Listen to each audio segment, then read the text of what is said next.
దేవుడు ఉన్నాడు అనడమే సత్యం. దేవుడు లేడు అంటే అబద్ధం అవుతుంది. ఏదైనా ఒక నిర్మాణము తను స్వయంగా తనకు తాను నిర్మించుకోలేదు, నిర్మాత ఉండాలి. ఎందుకంటే ఈ జగత్తు అనే పదార్థము జడ పదార్థం. జడ పదార్థము తాను స్వయంగా ఈ జగత్తులాగా మారదు. ఈ జగత్తుకు మూల కారణాలు ఉన్నాయి, మూల ప్రకృతి ఉంది. సత్వరజతమ కణాల ద్వారానే ఈ జగత్తు నిర్మించబడింది. కానీ నిర్మాత ఆ సృష్టికర్త అయిన దేవుడే.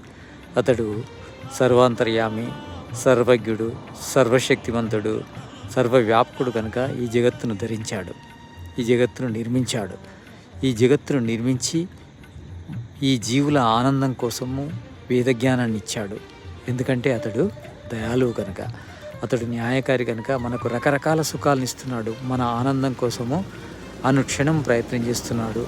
మనం దేవుణ్ణి పూజించాలి.